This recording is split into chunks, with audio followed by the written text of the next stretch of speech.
Wakumile has termed a misuse of judicial process, and as our reporter Henry Tende now files, all the 9 co-accused persons also had their cases withdrawn.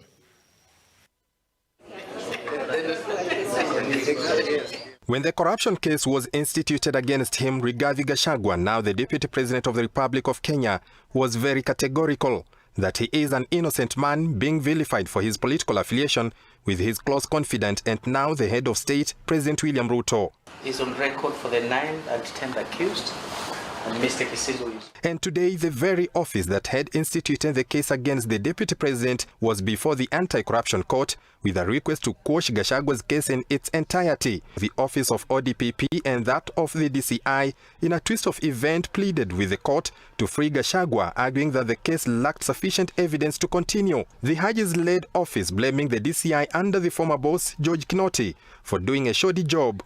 That request was granted by Senior Principal Magistrate Victor Wakumile, in essence bringing to an end a high-profile corruption case. There being no objection to the substantive application by the prosecution to have the matter withdrawn under Section 87A of the Criminal Procedure Code, the application is hereby granted. It is what transpired in the court that has got Kenyans with questions than answers. DPP, through its counsel, claims it was under pressure from unspecified sources to prosecute Rigathi Gachagua, even in the face of insufficient evidence. Was it political witch hunt, or his now acquired stature as the sitting deputy president had a major say in the collapse of his case? We are no longer passive arbiters of everything and anything that is presented before us for adjudication. Never, in my view, should the judicial system be used as a stopgap measure or even a doormat.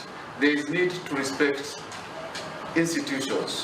In 2021, Deputy President Rigathi Gachagua was arrested and presented before the DCI office to have his statement taken in a graft case involving a 7.4 billion Kenyan shillings fraudulently received through 3 bank accounts at Rafiki Microfinance Bank.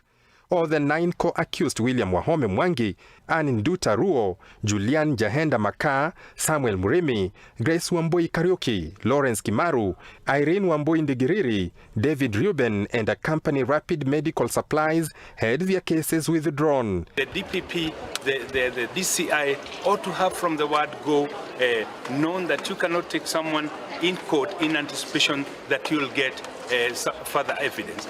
It is in constitutional right of every Kenyan, and every Kenyan is presumed to be innocent until proven guilty, and therefore taking someone in court with the anticipation that you will find some evidence is actually not only unconstitutional, but goes against even the very same spirit of our constitution to enshrine the freedom of all Kenyans until may be found guilty.